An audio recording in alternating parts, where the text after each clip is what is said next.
हम लोग शीघ्र प्रयास में है कि इतना बाढ़ आया है, बाढ़ घोषित किया जाए, क्योंकि हमारे पूरे क्षेत्र में सबका फसल डूब गया, कुछ बचा नहीं। गाय को खिलाने के लिए सबसे ज्यादा किसानों की क्षति हुई है। किसानों का क्षति हुआ है। हमारे क्षेत्र में तो सबसे ज्यादा किसानी ना है, हम सभी किसान हैं, किसान के घर से आते हैं, सभी का क्षति हुआ है। जैसे कि हम बता देना चाहते हैं कि शाहपुर में अभी शाहपुर विधानसभा में जो अभी अफरा तफरी का माहौल मचा हुआ है, बाढ़ से जितना लोग ग्रस्त है, ये पूरा बिहार नहीं पूरा देश जानता है। इस क्षेत्र में जो अभी परिस्थिति चल रहा है, पूरे देश में हाहाकार मचा हुआ है कि कौन आरा जिला है और कौन शाहपुर विधानसभा है, कौन जवैनिया गांव है, कौन बरिसोन गांव है, कौन देमलपुर बहोदरी पंचायत है, कौन सोहिया पंचायत है। लगभग शाहपुर विधानसभा के हर गांव पानी से घिरा हुआ है। ये हर साल बाढ़ आता है, हर साल होते रहता है, लेकिन हर साल इतना कठिनाइयों का सामना हम लोगों को नहीं करना पड़ता है जितना इस बार करने को मिल रहा है। कल हम लोग आए हुए भी थे, हम लोग वहाँ घूमे तो जिन जिन लोगों के घर में अभी तक पानी चला गया है, ब्लॉक के द्वारा एक प्लास्टिक का भी मुआयना नहीं कराया गया, एक प्लास्टिक भी पंचायत में नहीं भेजा गया है, जो कि यहाँ सरकार द्वारा स्टॉक है, स्टॉक लगा हुआ है। 5000 प्लास्टिक अभी अंदर में बंद है और ये लोग कहते हैं कि सरकार की तरफ से कुछ एक्शन नहीं लिया जाता है। बिहार सरकार माननीय मुख्यमंत्री नीतीश जी के द्वारा हर पंचायत को हर दिन निरीक्षण किया जा रहा है, हर दिन का रिपोर्ट वहां पहुंच रहा है, सरकार द्वारा हर सुविधा दिया जा रहा है, लेकिन कुछ ब्लॉक लेवल के अधिकारियों द्वारा उसको ख़त्म कर दिया जा रहा है, यहाँ जनता तक पहुंच ही नहीं रहा है।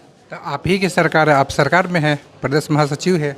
हम सरकार में है, प्रदेश महासचिव हैं, इसीलिए कल हम बोले भी हैं यहाँ कि अगर ऐसे चलता रहेगा तो हम माननीय मुख्यमंत्री जी का झंडा लेकर और 2000 युवाओं के साथ, 2000 अपने क्षेत्र के लोगों के साथ, 2000 महिलाओं के साथ यहाँ धरना प्रदर्शन करने का काम करेंगे और सीओ मैडम अंचलाधिकारी के खिलाफ हम धरना देने का काम करेंगे। क्योंकि अगर ये एक्शन नहीं लिया जाएगा तो हम लोग कोई कलम से मुखिया बन के नहीं आता है, मुखिया जनता के वोट पे बन के आता है। कल सीओ मैडम का बयान था कि मुखिया कौन है, मुखिया को हम नहीं जानते हैं। तो मुखिया कोई कलम से बन के नहीं आता है, मुखिया जनता के वोट से बन के आता है, जनता के हक के लिए लड़ते रहेगा। हमें भी लड़ना होगा, जहाँ तक लड़ना होगा हम लोग लड़ेंगे। और सभी मुखिया लोग यहाँ आए हुए हैं, सभी लोग दिन रात लड़ रहे हैं, प्रयास कर रहे हैं। अभी एसडीएम साहब आए हुए हैं, सभी पंचायत की तरफ से मांग किया गया है। जो मांग जनता का है, जनता का मांग को हम लोग अधिकारियों के सामने रखे हैं, एसडीएम साहब के सामने रखे हैं, अंचलाधिकारी के सामने रखे हैं।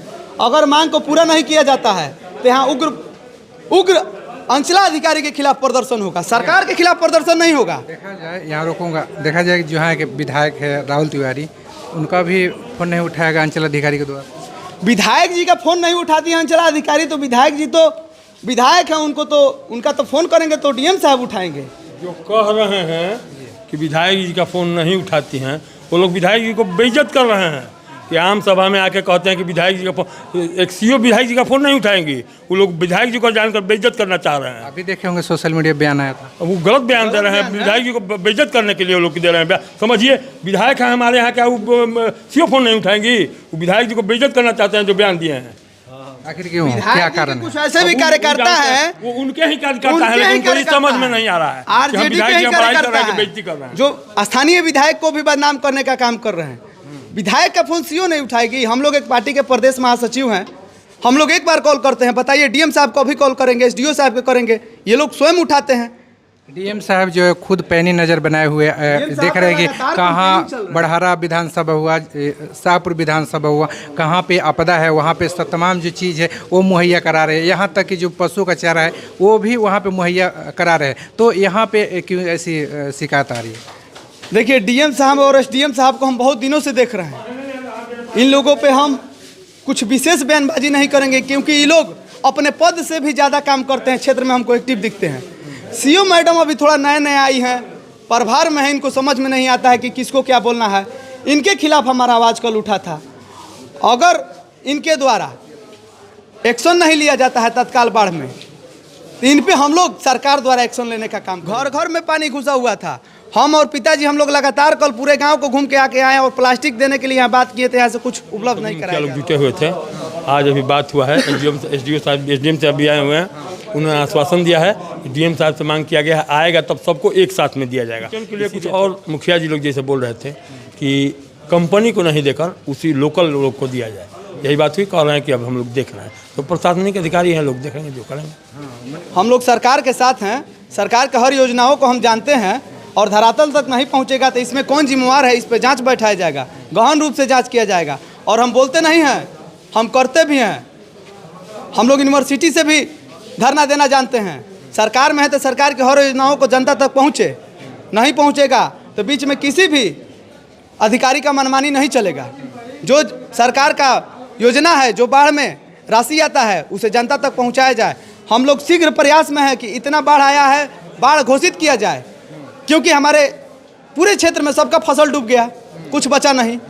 गाय को खिलाने के लिए सबसे ज़्यादा किसानों की क्षति हुई है। किसानों का क्षति हुआ है। हमारे क्षेत्र में तो सबसे ज़्यादा किसानी ना है। हम सभी किसान हैं, किसान के घर से आते हैं, सभी का क्षति हुआ है। जो भी एक अनुदान राशि मिलता है, बाढ़ घोषित होगा तो उसे मिलेगा। यही प्रयास में हम लोग लगे हुए हैं। बाकी जो होगा आप लोग को मीडिया के माध्यम से हम लोग बताने का काम करेंगे। हमारे प्रखंड अध्यक्ष भी अभी पहुंचे हुए हैं, हीरालाल गुप्ता जी हैं। हम लोग लगातार जदयू की पूरा टीम यहाँ प्रखंड में एक्टिव होकर के हम लोग काम कर रहे हैं और सरकार की योजनाओं को धरातल पे लाएंगे, चाहे इसके लिए हम लोग को कुछ भी करना पड़े।